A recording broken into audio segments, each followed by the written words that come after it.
And we live. What's good, y'all? It's your boy Marcel P. Black, aka Rank God, aka the Oklahoma Ogre, aka the Baton Rouge God MC, aka whatever you want to call it. Oklahoma Ogre. That's something new. I just said off the top of my head.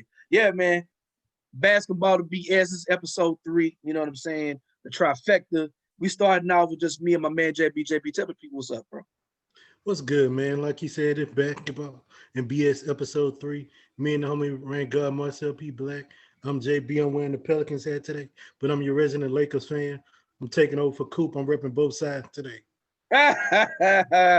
Coop man may not be on a little later, and HB got caught in traffic, so he just said go ahead and start without him, man. I just got to shout out. Like I said, they shamed me the first time because I had no Thunder stuff on, even when I was in Oklahoma. So I came thundered up, you feel me? I got, I'm switching hats. I'm gonna try to wear a different Thunder hat every single time, you know what I mean? I got my guy Poku, you know what I'm saying? That's my stepper, you know what I mean? Because he gonna let it fly every single time, even if he got his first dunk the other day, so people happy about that, you know what I mean? He got the confidence of Jordan with the shooting percentage of Popeye Jones. I don't know. I'm just saying, whatever. He man can't shoot, but he out there letting it go. My man gonna let it fly. He gonna let it fly, man. Yes, it's 7 foot, whatever. It's a freak of nature. And what's funny is, man, so I just got 2K21, and I've been running with the Thunder, and I'm I just got to like 65, but Poku on it balling, bro. Like Poku on there. I got it right as of right now. Poku averaging, I want to say 11-7, and he's like he's in first place for Rookie of the Year, and he's like second place for Sixth Man of the Year. So okay, maybe hopefully 2K21 knows something that we don't see, but he on there getting buckets, man. He on there getting buckets, bro. But since you're talking Poku, yeah, go give us a little rant about your Thunder. How they looking? My beloved. So tonight, and I got some highlights here. Tonight we beat the Nets. Now Kyrie just said and we got to talk about Kyrie a little bit more once JB get here. I mean once HB get here. But Kyrie just didn't show up because he didn't feel like playing. And Steve Nash was like, yo, why Kyrie not playing? And Steve Nash like, I don't know. Steve Nash said, I hit him up, he hit me back. And so he missed this game again, or what have you. But yeah, man, we beat him, you know what I'm saying? I want to say my man SGA hit him for 31-7-4, I want to say. I think it was 31-7-4. And KD hit us for like 36. Hamidou Diallo off the bench, you know what I'm saying? With 25. I don't know what my dog Dort did, but we looking good. I think we had either 5 and 5 for 65, one of the two. You know what I'm saying? We had 5 and 4. We had 5 and 4. But we're just a team, man. Like I think it's like one thing that Chris Paul. Okay, yeah. So SGA had 31, 6 and 7. Al Horford 22, 6 and 3. Lou Dort 13, 3 and 0, and he had no assists.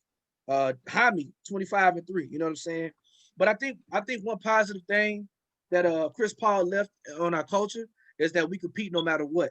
You know what I'm saying? And SGA and Baisley and Dort, like I know we tanking. I know what we're trying to do, but they out there trying to win, and that's one thing that Horton and Hill are saying. Like, yeah, we might get traded, but we're here to win. We're here to play ball, and we're here to teach these young brothers how to play the ball the right way. And it's happening. So some games is ugly. Like our bench is, I mean, we barely got NBA players coming off our bench, man. You know what I'm saying? Jaime has stepped up. He's actually showing that he's actually going to be an NBA player. KO is going to be something. Kendrick Williams is not an NBA player. Isaiah Roby is not an NBA player.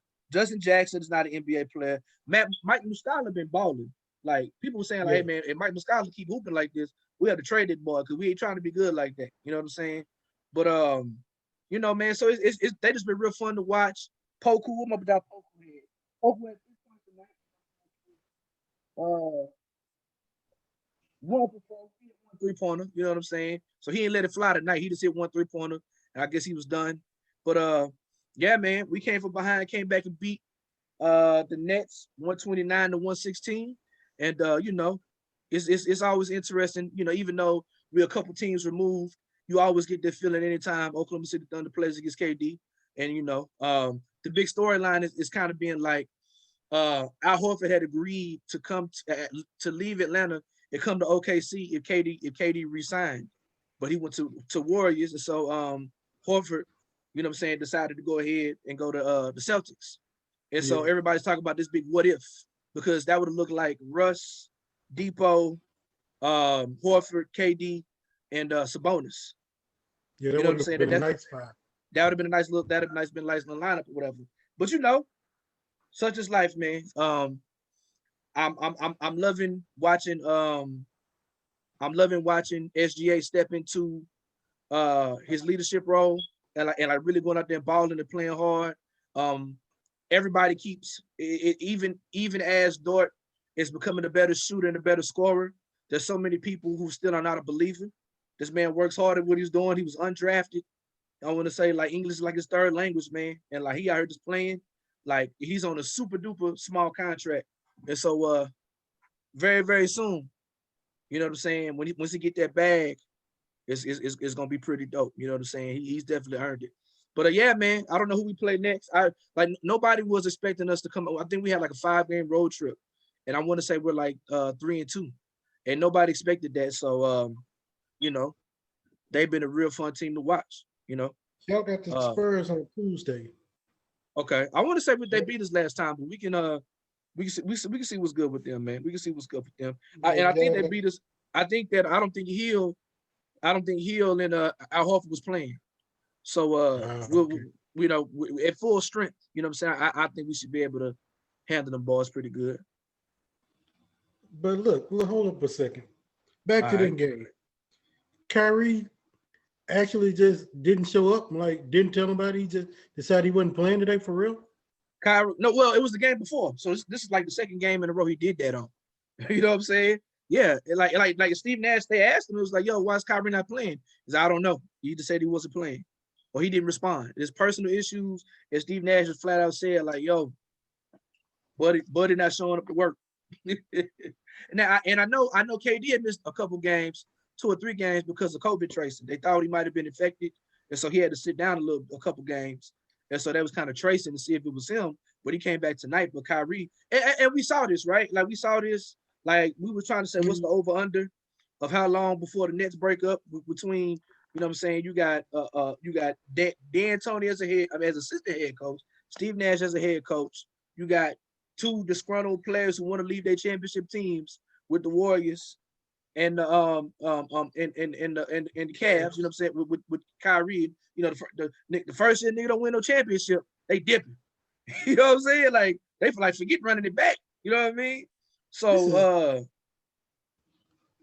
yeah, I mean, but like we said, the only thing that could hold the Nets back would be defense and Kyrie. His attitude, his just moodiness, or how he feeling that day when he wake up.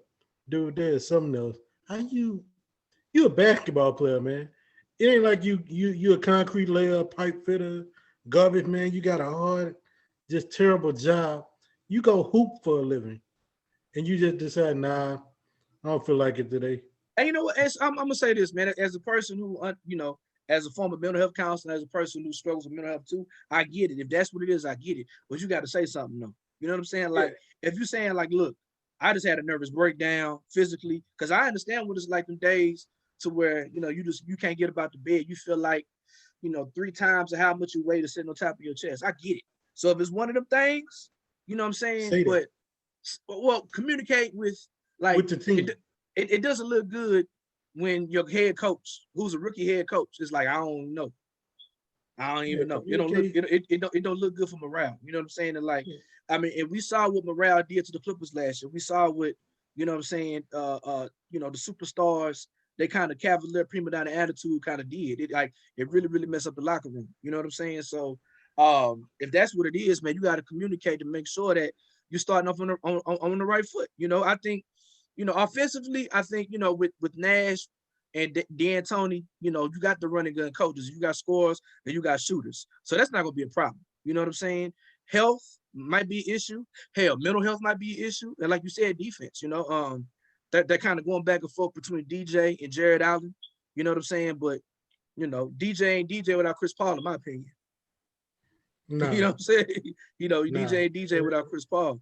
So the Nets, man, I don't know. Like I want them to be competitive. You know what I'm saying? I want them to be competitive just for the game of basketball. Like there's always gonna be a hole in my heart that KD left, even though he's 2 teams removed. But it's so goddamn beautiful watching that man play basketball. Like it's beautiful. So you want to see it. You know what I'm saying? You want to see them. Like I want to see them be competitive against the Clippers or the Lakers or the Nuggets or whoever. Like I want to see them Whoever. play good ball. Yeah, man. Like my homeboy, he loved watching Kyrie play. He's a Dallas Mavs fan now. His name Carlos. He likes to call Kyrie Irving Jesus' nephew just because of the way he handled the ball and the way he finished. Like when he get in the paint, he finished better than pretty any little guard in the league today. So yeah, I hope whatever going on with Kyrie, he gets his head back in the game, head and heart back in the game, and shows up, shows up and show out. Because like you say, I want to see them be competitive. Because definitely one of the teams I'm looking at needs to be top 2, 3. Right along with Milwaukee and Boston. So yeah, So yeah. So Kyrie, who's your as of right now, as today, who's your ECF? Who's your ECF finals right now? Who you think going to Eastern Conference Finals? as of right now, Mm-hmm. Boston and Milwaukee. You said Right now, Boston and Milwaukee. I got Boston and Milwaukee, and I want to go Brooklyn, Milwaukee, but Jaylen Brown and Jason Tatum, them 2 young boys cutting up in Boston right now. I love it. I love it. I love it. And they ain't carrying around well, he rejuvenated now. He back like Lazarus, but they ain't carrying around the corpse of Gordon Hayward no more. You know what I'm saying? You know what I'm saying? So he out the way, and so now you can get Marcus Smart more in there. You know what I'm saying? And I love Marcus Smart. For one, he went to Oklahoma State. He earned my respect when the racist fan called him the N-word. He was like, it was up. You know what I'm saying? So I love Marcus Smart. Like I hope that like Dort turns into Marcus Smart. You know what I'm saying? With the jumper.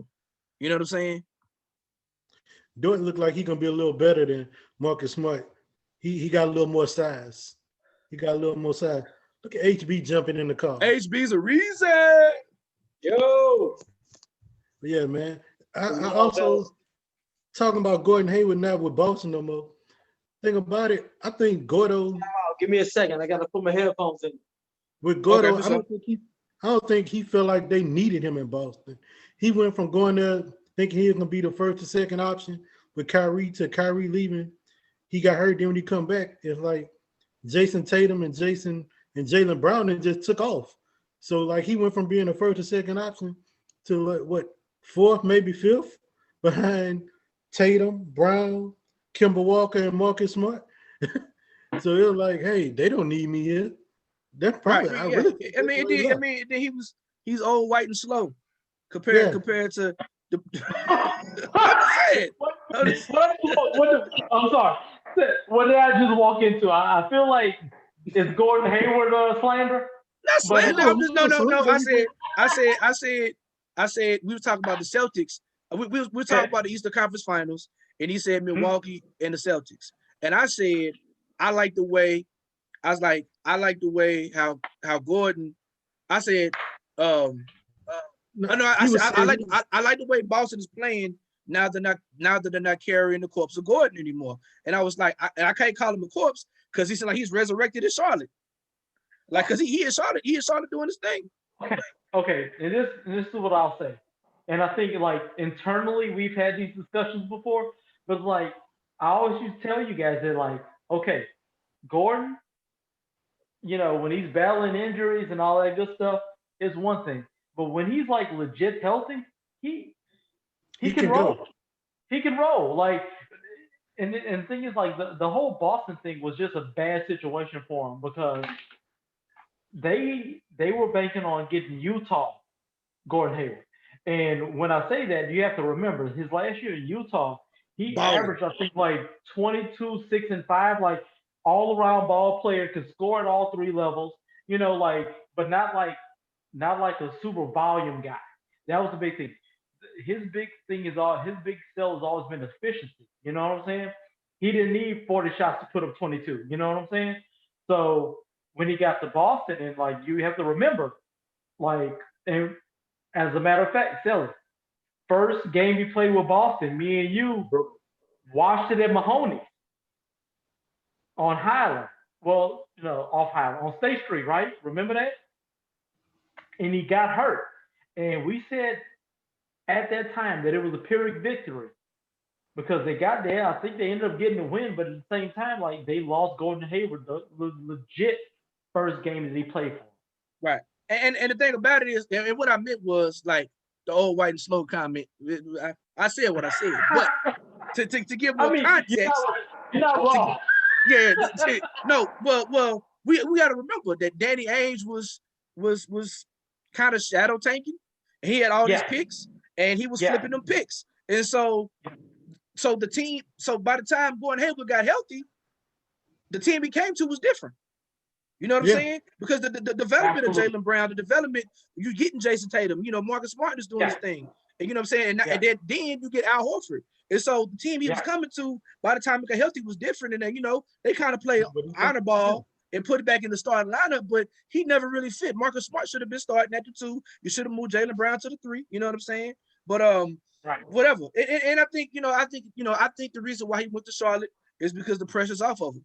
Yeah, well, plus, Mike gave him a ridiculous bag. Yeah, they dropped the bag. Mike dropped the bag on him, but he was like, I already know Scary Terry, so let me go over here with Scary Terry. They got the young boy LaMelo. You know what I'm saying? And so so they fun to watch. They're not going to win a whole bunch of games, but they fun to watch. And HB, you see my boy in the background. That's for you, man. That's my boy. That's I was about to say. Let Poku cook. Hey, that's my stepper. He gonna shoot. He might not hit nothing, but he gonna let it fly. He gonna let it fly, bro. He gonna let it fly. But if you guys are talking about Charlotte, especially like I want to reference the game Friday night against yeah. Well, the thing about it is that like I watch a lot of basketball YouTube, and there's a lot of hot takes, a lot of like foolishness going on around here, which is why like I don't know, like I feel like we could be a safe space for like intellectual basketball nerds. I feel like we can kind of like, and we provide entertainment, but at the same time, like we ain't about no hot takes, but like I keep on seeing like a lot of stuff like, oh my God, they're stifling Melo because he's on the bench and yada yada yada. But it's kind of like my thing is that like this isn't the Charlotte that you're used to, and you should be thankful that you can bring in a high level rookie in a situation where he doesn't have to play 40 minutes a night. You know what I'm saying? Like Rozier's balling. Graham, he's had his ups and downs, but last year, like the early push last year proved that he's a real pro. So I don't know, like I in my preseason predictions, I left them right outside of the playoffs. But I feel like they can probably get in that play-in game. And with the guidance from Borrego, they're well coached enough to give people problems. They are. Like, you look on paper, you're like, oh, a lot of bumps, but the thing about it is that like they play hard. And I don't know if we have you guys done New Orleans home time yet? No. We just got to the Thunder, and then we just kind of ended up here. We ain't even did the Lakers or nothing yet. So just go ahead. We're gonna cook though. We're gonna cook. Okay, like is Coop on? Nah, I don't know. We going until he gets here. Okay. Bet. So like my thing is that like, and this kind of ties in, like we'll talk about it more in depth when we get to the Pels. But the thing about it is that like look at the way they were composed in pulling off that game on Friday night. I watched the complete game Friday night.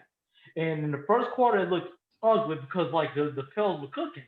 But as we've seen with that little losing streak they had going on, that included an Indiana team that I feel like a lot of people are underrating right now.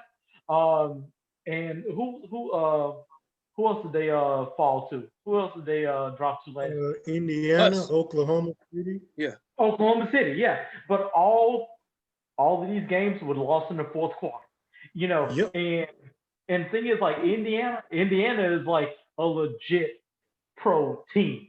Like that's Right. the thing. Like that's one thing. But you look at Charlotte, and everybody kind of want to like say, well, hey, well they're kind of in the dumps. Like no, this is a well coached, well prepared team, and and I tell you what, I was one of the first people to be like, ah, Melo's gonna be this, Melo's gonna be that. Melo's gonna be a damn good pro.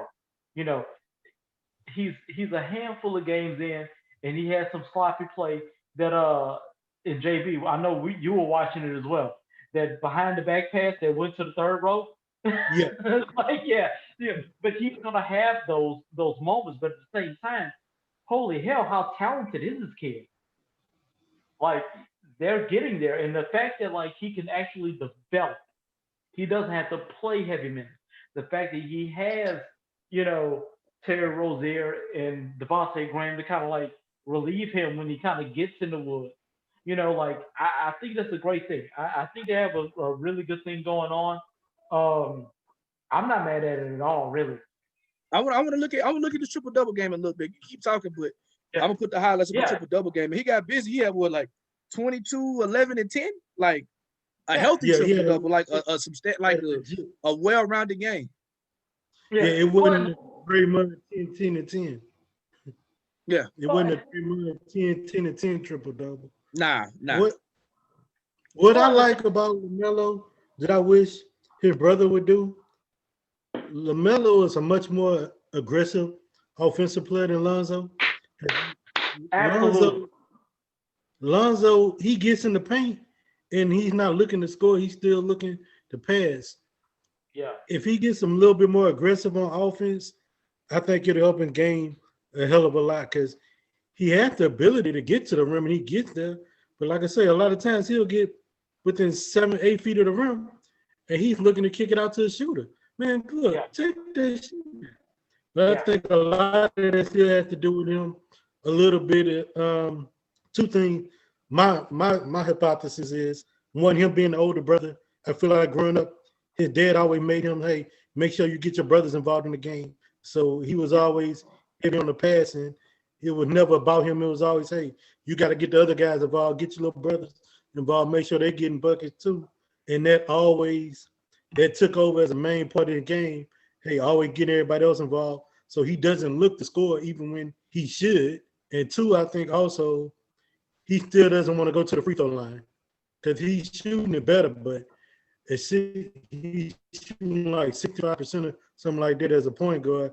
That's still not that great. So I think he still doesn't like getting fouled or having to go to the free throw line. And so That's so my so little Lonzo do spiel. you think that I think one other difference between them is like legit did LaMelo even graduate high school? Like did he, Yeah. I'm saying well I mean he went homeschooled and overseas and all this. But so I mean and maybe like the different types of competition and not necessarily going through that and he probably played ball all year round and not necessarily going through the college way. You think that has a difference in the way he plays, or what you think? I mean, playing against grown men at 17, 16, 17, they can't do nothing but help your game. So I will say that probably helped. And if you look at him, the kid went from like 6'2" to what? He's like what? A legit 6'8" now? He's longer, Yeah. leaner. Mm-hmm. I don't think he's stronger, but he has a nice NBA body and he looks better than what I thought he would be coming into the league. I thought he was gonna be solid, but I didn't think he was this NBA ready. So now we just got to get Jello on the team. well, and that's the He thing. just signed with I think D'Angelo just signed with somebody. I think he Somebody, just got yeah, picked up. for a G League. G League, Yeah. G League. So anybody Okay. could pick him up. But what? But the to follow up on what you said, JB. Like I think that's really important because the thing about it is that one thing physically he developed a lot really quick, Yeah, and the thing about it is like for all we can say about him, like this kid's life has been about balls probably since he can walk. Sometimes like guys like spring up 5 or 6 inches over a summer and they don't know how to handle it. You know, but our best example of it is Anthony Davis. He went from what like six was it? What was the story like from six like two to 6'2" to 10? 7 foot. Yeah, Yeah, like over a summer. So like, but he was over able to something. handle it. I think like what we don't like really take into account is that like sometimes when these kids develop that quickly, like, and it's not just physical, it's mental. Like mentally, you have to change your game. You Yeah, know, um, Anthony Davis kept the best parts of it, but like after a while, he realized he had to be a big man. So I think with like Melo, like the combination of him springing up and actually like going overseas and playing against like grown folks, and like I said, it's not a talent thing, like and like I said, once again, this is Harold's broken record, corner, but I say this every week, but like it's all about learning how to play basketball. I feel like physically he sprung up, but I feel like in Australia you're playing against like you said, grown men. You're playing against lifers.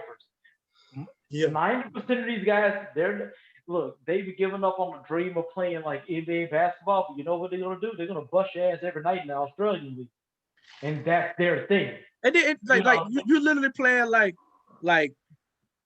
lifers. When I think about Australian like basketball league people, like them is like plant workers. bogus, Like, bogus. yeah, yeah. Yeah, Yeah, I'm saying like them is like plant workers. Them is like hardcore. You know what I'm saying? Fosters. You know what I'm saying? Swigging like, look. You know what I'm saying? Like we about to go punch on some kangaroos when we done. You know what I'm saying? Like them is grown men, especially if you like 32 playing. Like you're not going to right. the league. Like work, Yeah, like these are working class professional basketball players, and so they're not here about to most. play with you. Yeah, so that's what I'm saying. Like, it's not like the CBA, the Chinese basketball league, where like these are guys that like kind of like blew up, like they were great college players, but didn't get on the NBA. Like a lot of those guys in the Australian league, like this is my job, this is my life. yeah. This is Like if I get called up for a 10-day, that's cool. If I can like like a guy like Joe Ingles, like if I can like make it like if I can make it work, that's great. But the mass majority of those guys, like this is my league. So like and there's an attitude there where like I see a lot of you guys come through, a lot of like RJ Barrett, a lot of like Mellows, and I get it, RJ Barrett's in New Zealand league, but like the sentiment is more or less the same.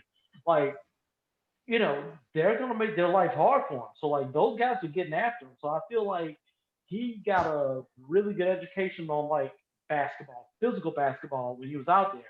And it shows because for a rookie, that never went to college, he's really composed. You know, he still has some of the bad habits, but at the same time, he doesn't look lost.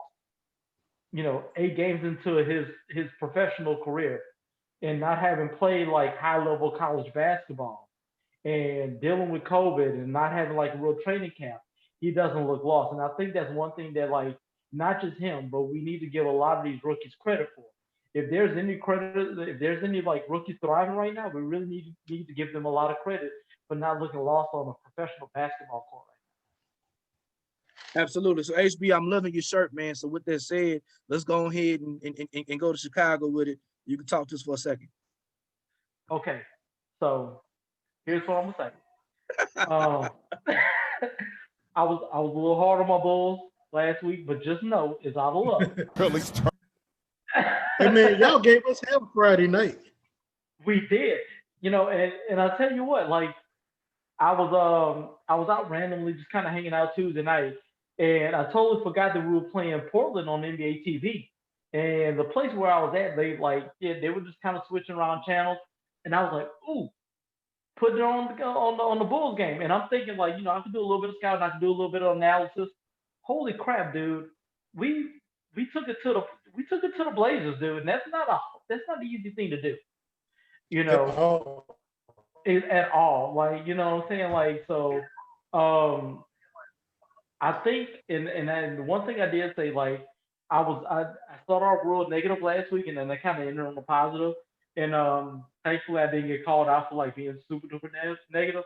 But it does look like no, but it does look like we're starting to kind of round into shape a little bit. Same thing I said, and I said, all the kind of like negative stuff I said last week, it was with the caveat of it's gonna take time.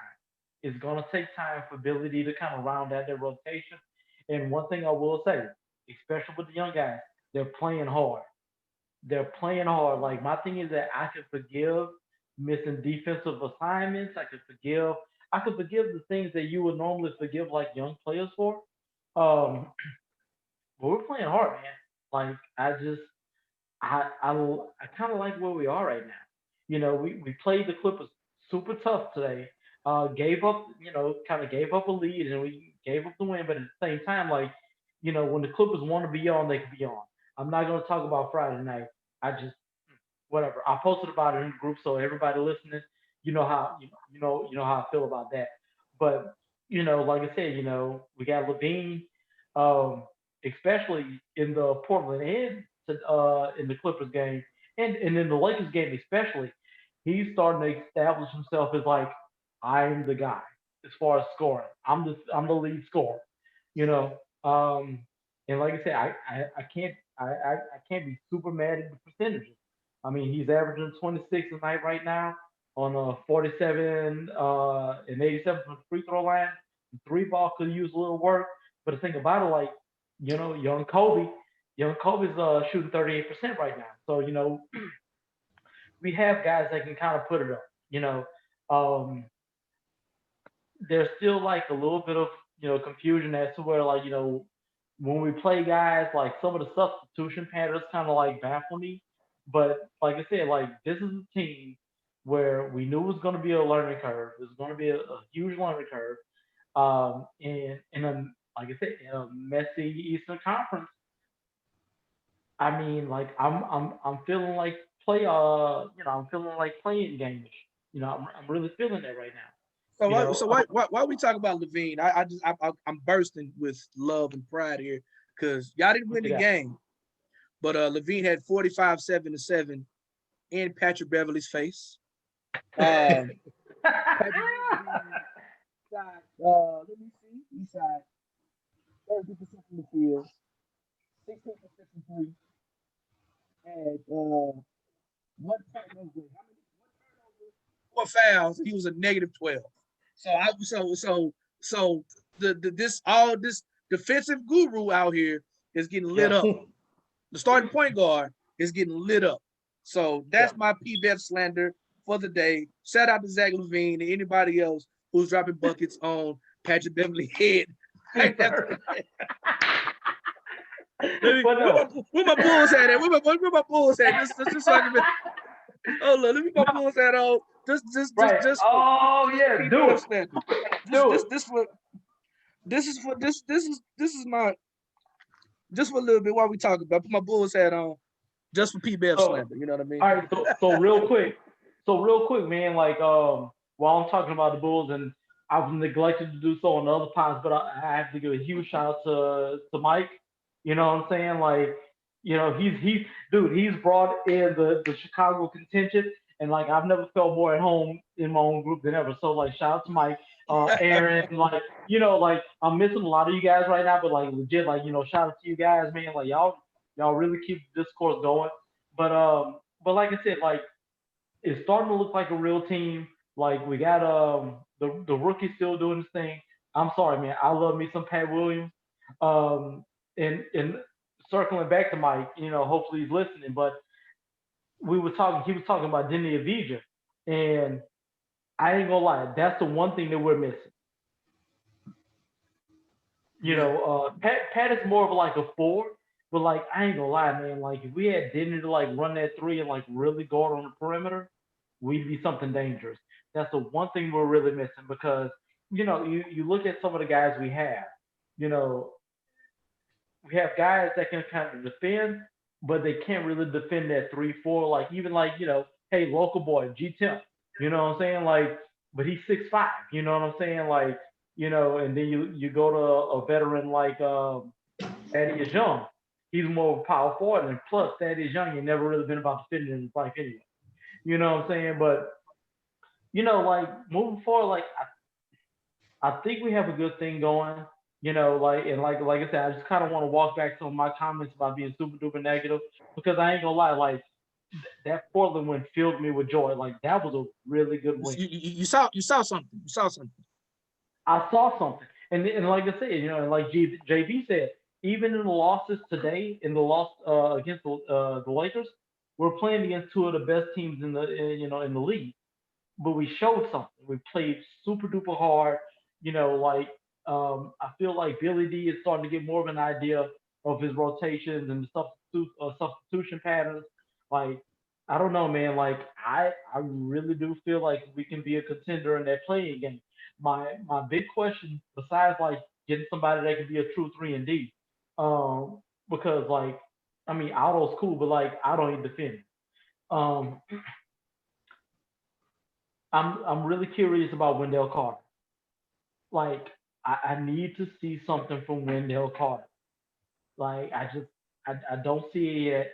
And I know like, he's had a very arduous journey to where he is now professionally. But like he's kind of the X factor right now. Um and if he can get closer to like maybe like being a 17-9 guy rather than the 13-6 he is now, that would help us a lot. How they get there, I'm not sure.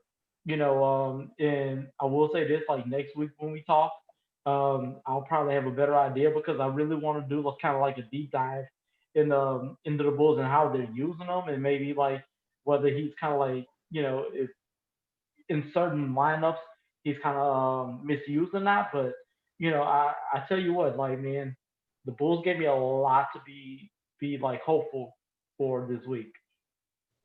100%. So I'm looking, and the Lakers game just wrapped, right? And so we are basketball to BS. So I want to get a little BS popping. Before we get to talking too deep. Let's go. Let's go. Too deep into the Lakers. You know what I'm saying? What's going on there? So with the BS, let me see. I know you about to show this my boy Markeith got through. Yeah, matter of fact, I want to hear it with the sound. This the hard foul. Yes, sir. Let's take a look at it. On LeBron with that's the left Tate. hand. Jay Sean Tate. LeBron trying to answer back, and down he goes. Hit hard that time by Cousins. 2-point game. Well, Cousins can ill afford another technical, or else he'll be headed to the shower. And the way LeBron went down, anytime a player goes down like that, they usually go and look at a replay. Let's see if they do. It was a swipe at the ball, but he comes right across the head of LeBron. It's one of the things they talked about a few years ago about any contact to the head was going to be something to be viewed. And, well, in case you joined us late, there was a little dust up between Cousins and Markieff Morris, and Morris was thrown out. Okay, wait. So I thought that was, so I didn't see that one. Let's look at the first one. Look at the first one. There's Keefe again. That's him going down after Cousins gave it to him.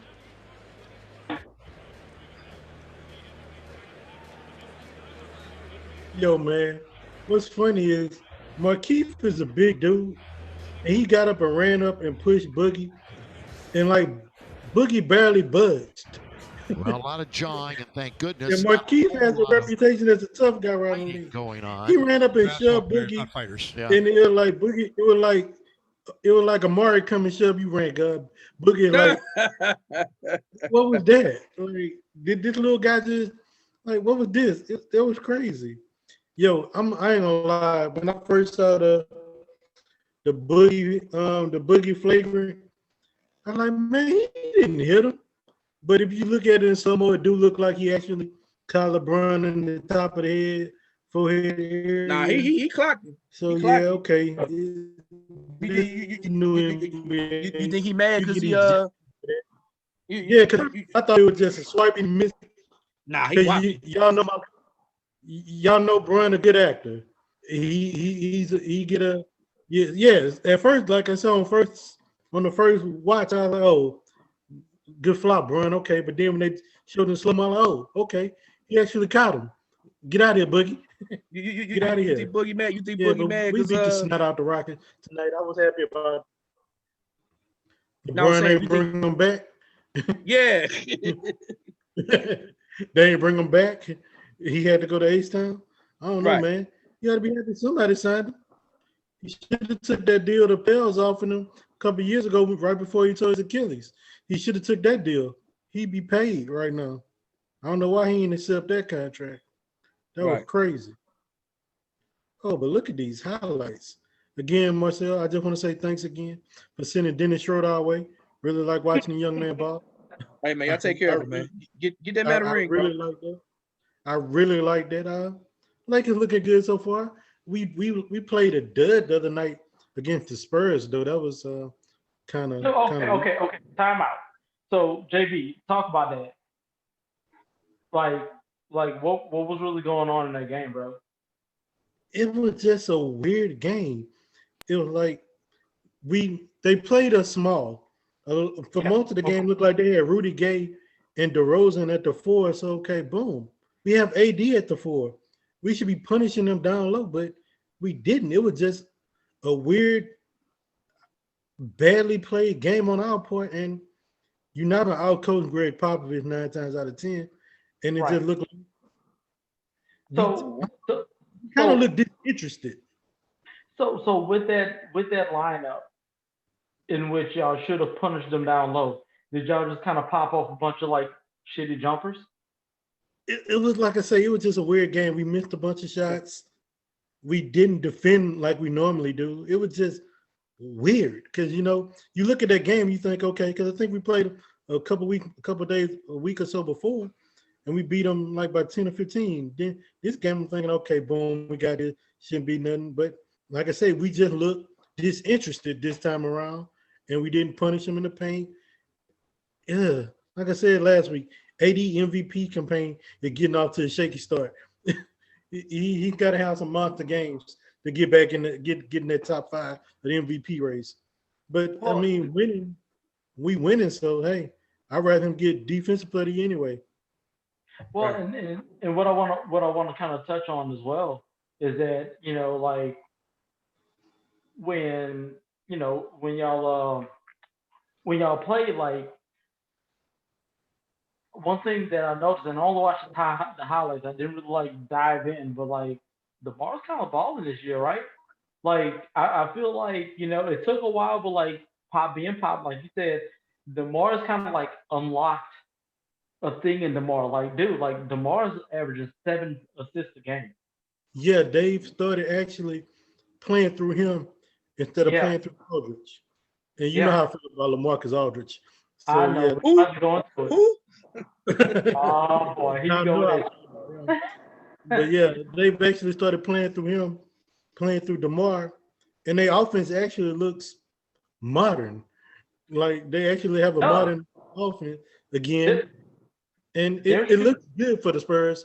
But yeah, that game to me, we just look disinterested, and I feel like in defending champs, knowing what it takes to win, LeBron, knowing what it takes to win.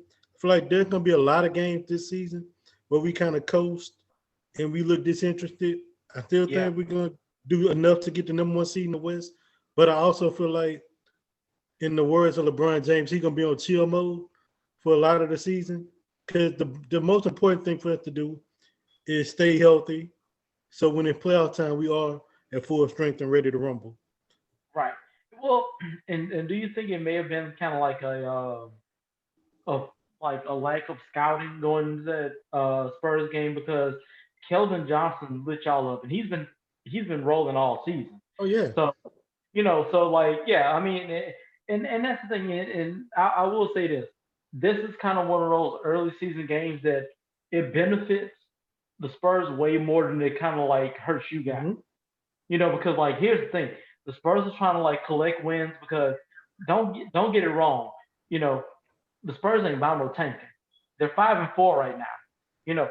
They ain't about no tanking. Like, they're all about getting to the playoffs and kind of rebuilding on the fly. And I kind of feel that, like, for a lot of the criticism they've gained over the last couple of years, especially like with some of the big guys retiring, they've gotten a lot of like undue criticism for like, well, they play this way, they're slow, yada yada yada. They have LaMarcus Aldridge and DeMar DeRozan, and they probably need to trade them. But I tell you what, man, like that game against you guys proved one thing: they are not an easy out. they will never be an easy out, but like they definitely aren't an easy out.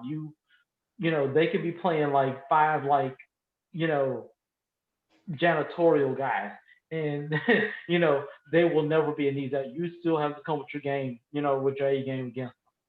How much longer do you think Pop got till he wrap it up? I'm thinking 2 years, man. But here's the thing. Here's the thing about it. If they could like squeak their way into the playoffs this year some way and kind of give somebody hell in the first round, which I think is like that's their ceiling, he might keep it rolling. Like that's the thing. Like Pop is a basketball god, unlike we've ever seen before. Like if you give him any kind of semblance of hope, and like I said, hope in this season would be, hope in this season will be getting to the play into the playing tournament with this crowd at Western Conference. And my thing is that like if I'm facing them in the playing tournament, I'm not happy about it. Like I said, but because like you look at it on paper and you're thinking, okay, we got this, but like, holy shit, are they well prepared? Like they're always gonna be well prepared. Um, my thing is, and like I said just a couple of minutes ago, the fact that they've unlocked DeMar into being more of a playmaker, that is dangerous. DeJounte Murray's having a hell of a year. Like, I mean, this kid's averaging 17, 8 rebounds, and 5 assists a game. You know what I'm saying? Like, Keldon Johnson is having a hell of a year, shooting 42% from three. Lonnie Walker, like, these are all people that, like, they kind of drafted on the low end. And one thing I will say, they're doing a lot of this right now without Derek White. Derek White's been hurt since the first game. So they're definitely going to be that team. They're going to be the team that like, and it's like the Spurs have always been. Nobody likes to watch them. They're boring, yada yada yada yada yada yada. Honestly, if I think you think the Spurs are boring, I think you don't like basketball. But anyway, I'm not going to be elitist here. But they're the consummate team that when you look up at the end of the regular season, they have like between 47 and 50 wins. And you're absolutely terrified to play them in the playoffs. You do not want to see them in the first round, Right. You know what Pop is missing besides superstars? He ain't got enough. He ain't got enough foreigners on his team. Too many American-born blacks, man. Get this man some Frenchmen. Get him some more Dominicans. Get him some Caribbean cats, some Slovenians, some Europeans, man. You know what I mean? All these regular Negroes on the team. All right, let me stop. All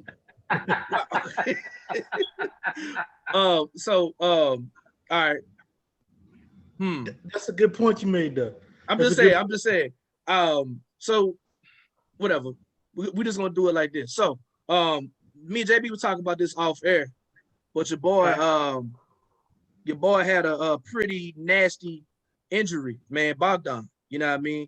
So this just popped up, and I just want to play this clip real fast. Bogdan hurting himself tonight in the game against the Hornets. Oh no. That ain't good. Oh, that ain't worth the shit. Oh no. Oh, my bad, y'all. No. Oh, Jesus Christ. Oh, I didn't see it before. I should have watched it before. My bad. Lord, that was nasty. Nilo's out right now too. Oh man. So on the Thunder podcast, they feel like the Hawks exposed their hand too quick. They felt like the Hawks should have developed the young players a little bit longer before you get all these big contracts and veterans over there and all these old guys. You know what I'm saying? Okay. Let me push back against that. Because how many years were the Hawks in the tank? Here's the thing. They've been bitten by the injury bug really, really, really hard. I got it up on Basketball Reference right now. So like, let's look at their injury report. Bogdan, Chris Dunn, Bruno Fernando, Gallo, Kevin Herter, Okongwu, Rondo, Snell, and Young. So here's the thing. It's easy to say, hey, you should have developed you guys, a little bit more. But I guarantee you that the folks that are saying this right now were the ones that were praising them when they had the off season that they had. They had one hell of an off season. So I feel like this is kind of like reactionary bullshit. Um, Now, I think the more concerning thing is that in a team meeting a couple of days ago, John Collins called out Trae Young for not incorporating more guys in the offense. And the fact that that got out is one thing, because look, these conversations happen within the league all the time, right? But the fact that it got out and it got out as easily as it did, and made itself so, open to like interpretation, that's kind of the big thing, because you look at it like this. John Collins bet on himself because he turned down the offer, he turned down the extension that they gave him. So this is a bet on himself season. So he's trying to eat so he can get these dollars. You know what I'm saying? So I feel like, look, they're ate up right now by the injury bug is a bad thing. At full strength, I think they're still like an offensive juggernaut. But I think the one thing that we need to kind of like keep our eye on throughout the season is kind of like how the chemistry between, Trae Young and John Collins kind of. They was balling. They was getting busy together. But I think they bring all this. Yeah, I think they bring all these older people in because they know they got a generational star on their team and they're trying to keep them. Like as Oklahoma City Thunder fan, I know exactly what that is. And we couldn't get nobody to come to Oklahoma City. You know what I'm saying? We could get so. I mean, he's only as talented as Trae Young is. He's the new Steph Curry. Well, the next Steph Curry, I say that because Steph Curry is definitely still here. He's here. Look, hey, first of all, I apologize for my Steph Curry slander. Bro, I apologize. He must have heard me and went the F off. I apologize for my Steph Curry slander. Steph, I apologize, brother. I apologize, man. Bro, he went off while we were recording the last pod. Yes, that's how much. Steph Curry is back. Steph Curry is back. He's back, and I still kind of feel the same way about Kerr, but Curry, you still the chef. You still the chef, man. Like I apologize for the slander. Hey, you want to know something funny about what you just said? What? About the Steph Curry? The Warriors up right now by 8 against the Raptors. Steph has 3 points. In the third quarter, Steph has 3 points. Hey, who balling though? Who balling? Who balling? Oh my God, Wiggins has 15. It's a balanced effort. Okay. What my young boy doing? Who is your young boy? Wiseman, bro. Oh, of course. Wiseman got 10 and 8. Ooh. Get him. Wiseman got 10 and 8.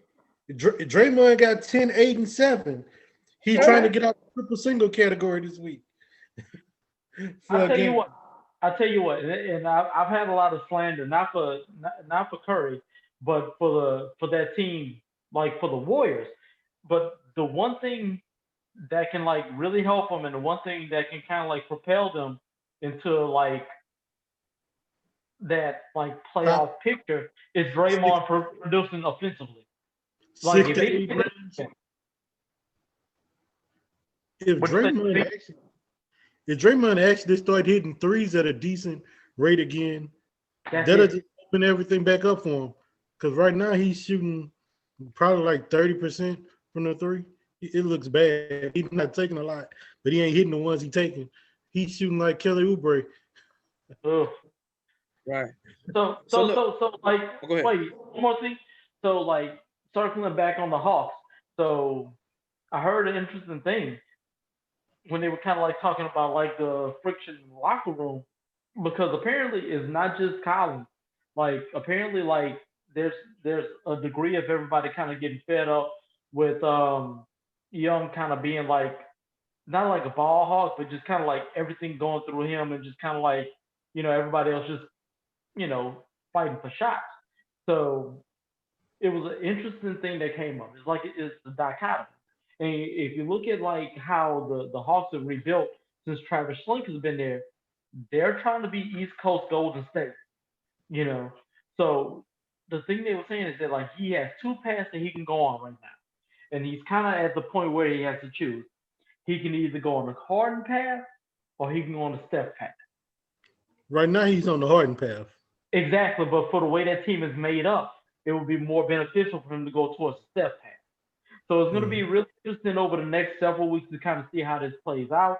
My thing is that like now that this has gotten out and is out in the media and like everybody's chirping, and John Collins is already kind of unhappy, I feel like they might flip Collins, which might be a decent thing for him. Like I like Collins. There's a guy on Oklahoma City Thunder named Al Horford. He started his career in Atlanta. Oh Lord. Tell him to call Preston. Running Call Preston. Tell my dog. I'm gonna put Preston up there next week. Mark my words. Behind me, I'm taking Poku down. No Dort. It's gonna be Preston up there behind me next week. And we always about the young assets. You feel me? So we got a guy in Oklahoma City. Huh? No. So real talk, because y'all got like 1,000 picks, and I'm not being too hyperbolic when I say that. Like y'all legit got 1,000. Right. So okay. So the thing about that's actually like that could be an attractive deal for Atlanta. So we're saying Horford, and which picks are you tossing their way? I would say Horford, one late first round, one second round for John Collins. That's too much. Wait, is John Collins? Well, is he a 4 or 5? Well, that's the problem with him in Atlanta. They've never really been able to set on him because defensively he's not strong enough to be a 5. He ain't gonna protect the rim for shit. So like I'm gonna tell you that right now. But the thing about it, at this point in Horford's career, he ain't really protecting the rim anyway. And Horford does not want to be a 5. He does not want to play the 5. Exactly. And I feel like I feel like Collins kind of wants to be a 4 more than anything. You know, so I think I don't know. Y'all are a really attractive trade partner for me. Exactly. So look, man, while we on the West Coast, let's go to Sacramento real quick, man. So I don't know if y'all been paying attention. What's beef? Yeah, I don't know how much y'all been paying attention, but basically, Marvin Bagley did say, Marvin Bagley. Yeah, he was like, trade my son. You know what I'm saying? He beefed out with the owner, beefed out with the coach, trade my son. And De'Aaron Fox daddy was like, yeah, do it. You know what I mean? Get him up out of here. Yeah, so the fathers of basketball are upset with each other right now. So I just happened to stumble upon an interview with De'Aaron Fox or what have you. He just kind of giving his point of view on how everything went down. So let me pull it up real quick. We got some ball dad beef here. Now follow me with this, because I'm not trying to be messy, but I just want to get your thoughts. Obviously, with recently the Marvin Bagley father situation, and then your dad says something. But when I read your response to what had been said, that I really couldn't stop laughing for like 3 straight. He just said Jesus Christ with the exclamation, like what the fuck.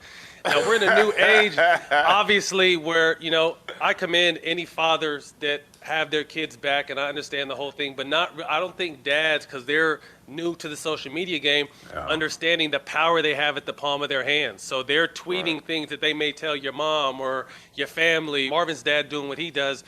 How do you guys keep that energy out of the locker room and keep you guys on the same page? Because the parents think they're just speaking, but they're not realizing that what they're saying is going to go around the world and on every news station and get all kinds of coverage. Yeah, man, I saw it 15 minutes after the tweet went up. Jack, you see his response? He just said, Jesus Christ, that shit had me run. He's like, what the fuck is going on? Because, I'm getting tagged and shit. I'm like, what's going on? So I see it on Twitter, and I'm on FaceTime. I was actually on FaceTime with my fiance at the time. I see that shit. I'm like, bro, what the fuck? I'm like, now I'm about to be pulled in some shit that I didn't want to be involved in. So I text my dad, and then I text the group with my dad, mom, and brother. And I'm like, y'all can't do this shit. Because regardless of if anything y'all say, motherfuckers not going to ask y'all. They going to ask me about it. Right. And I'm like, yo, like y'all got to start thinking about me before y'all put anything on the internet. Absolutely. Exactly. And the thing is, like, I know my pops. You know, Mississippi born and raised. The second he probably saw that tweet, he like, let me tweet this shit. And did it. I know he did. He ain't think twice about it. Right. But for your question, like with the locker room, we said something about it, but like nobody's really worried about it, to be honest. Yeah. You know, these parents, it ain't nobody's thinking about that at all. Like, and people think, you know, I'm trying to do like I'm just trying to, you know, say it to the media. But like I told my people, like, yo, no one fucking tweets. Nobody give a fuck about that shit. Like, all right, okay, that's our answer. That's our answer. And look, and that's how you answer this. That's how. Look, I like De'Aaron Fox because I run with them on 2K, and they're really fun. You throw a creative play on the Kings, and like you have a really good time. You know what I'm saying? I like running with De'Aaron Fox and Marvin Bagley. You know what I'm saying? I always put Harrison Barnes on the bench, and I start number 44, Marcel P. Black from Southern University. You know what I'm saying?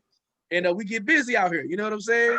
6'9", 245 pounds. You know what I'm saying? Whatever, 99 on everything. We go get buckets. But so I was kind of, you know, that was when I heard about this beef. I'm like, oh man, because I like those guys. Like and it's another clip, but I'm not gonna pull it up. But D Wade was like, he was like, I saw the way De'Aaron Fox was running up and down the court, and I know it was time for me to retire. He's like, I can't guard these little niggas no more. I can't do it. Like he was like, they cooking me. He was like, they got so much more energy. They got more bounce. He was like, man, you know how hard it is for me to get up and put these shoes on and play when I got to go guard little dudes like that. And so, you know, hopefully, man, you know, the Kings is always going to be a terrible ran organization, and it is going to be what it's going to be. But I really I really want them young dudes to kind of, you know what I'm saying, be able to figure something out, have some good careers. And I hate to see that, you know, when daddies is being messy and tweeting, and you know, it's just kind of crazy. Well, luckily they don't have Reggie Rose in the situation. Right.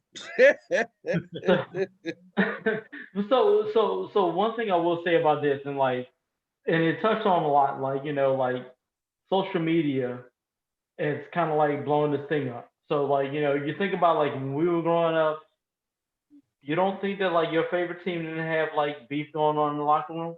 You know what I'm saying? Like, we didn't know about it. yeah, but it was always like internally held, and that's why, like, and I'm not gonna circle back long because I do want to talk about the Kings, but like that's kind of what makes this whole Hawk situation so bad, is because like y'all gotta snitch, y'all gotta find that snitch, because you know just last year you had issues with Trae Young saying like, I don't want to play for Lloyd Pierce, you know what I'm saying? Which I have like my personal feelings about. I ain't even gonna get into all of that, but you know, like, you know, you have kind of like those things coming out, and you know, it's a very like tenable situation. And you know, you look at a team like Atlanta, and it's funny to say, and you might laugh at me, but their philosophies are the same. You know, both of these teams are built to win now. Sacramento is not trying to lose; they want to win now. As inept as they may be, and as inept as they have been at trying to like achieve that goal over, I guess, the last decade plus. But That's what's Weber left. Right, you know, they're trying to win.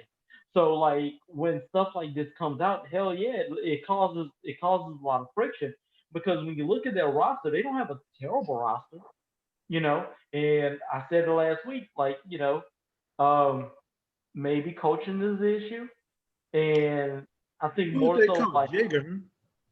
no, man, Luke. nah, Luke. Oh, Luke. Oh yeah. I thought. So like, yeah, no, like that's the whole deal.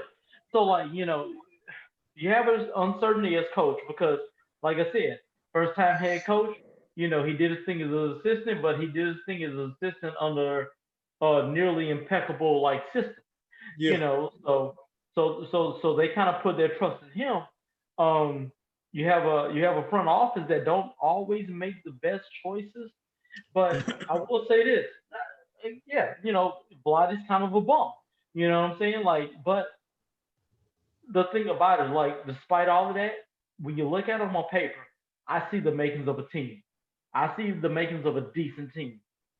You know, so whenever you have hiccups like this, it's so detrimental to what you're trying to work out. You know, I don't know. I don't know how to get out of this. I just, it might be another. It might escalate to Lose, one. lose, and somebody don't get traded. That's what I mean. It's like, Well, that's the thing. Well, that's the thing. Like at the end of the day, somebody's going to get traded. But when you look at the roster, and I'm just going to put this out here. Bagley, and I know his dad kind of like started all of this and yada yada yada, but he ain't got a leg to stand on. Bagley ain't been great. He hasn't. He just hasn't. Don't say great. He ain't been good. Well, okay, thank you. JB, I always got to come to you. Like I always try to. Sometimes I try to be a little bit politically correct, but like I can trust you to just kind of like bust through that. But no, like Bagley's been pretty awful. Like he's like my thing is that like if you're gonna start making demands like this, you got to be like a 20-10 guy. Like my thing is with John Collins, I can see it because we've seen 20-10 out of him. And I still feel like it's a little bit like, yeah, you sure about that? But like, and I know a lot of it has been due to like this, injuries and all of that good stuff. So you can't fault him all the way, but at the same time, like maybe start like really balling out here before like you start chirping off, or you people start chirping off. Like even with Cat, Carl Anthony Towns, like his dad's popping off, but nobody really gives a shit because like, for all his faults, and he's got plenty. Cat's like a 10 plus guy out here. He is like there's like 20 plus teams that would be happy to have him. I think Cat needs to move for his mental health period. Like even if it ain't against Minnesota, that man lost 6 people to COVID. You know what I'm saying? Like I just think like a fresh start with him, just as a human being, would be beneficial, man. You know what I'm saying? Cause that shit rough as hell. But I mean, so basically, HB, what you saying is, if your people gonna come out popping off at the mouth talking about trade him, you need to at least have some trade value.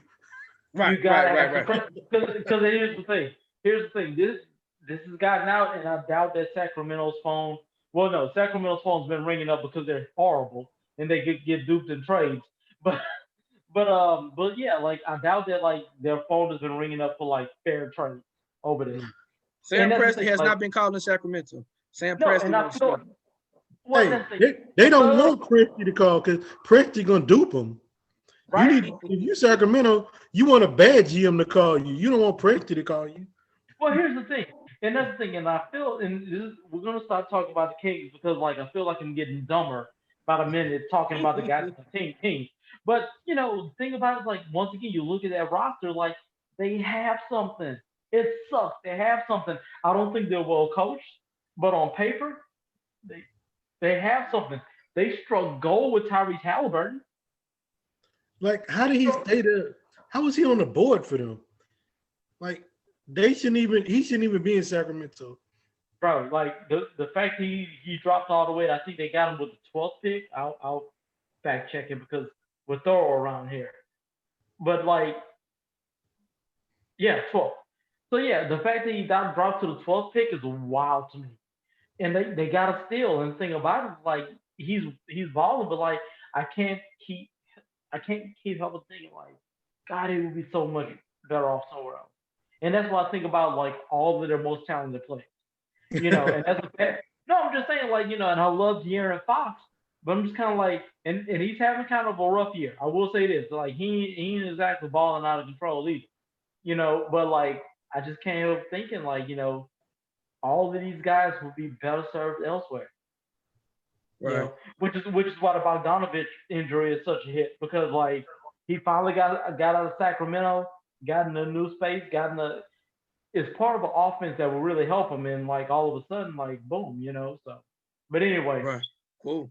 The next top, I'm nah, serious. Man, we right up about an hour, man. So we can go ahead and say our parting pieces once again for the people that are watching, that are listening. Thank you for tuning back in.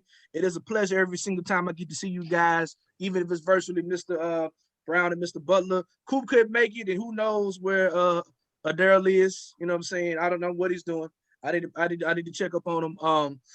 For everybody out there, on the social medias. You can find us at basketball ANDBS on both Instagram and Twitter.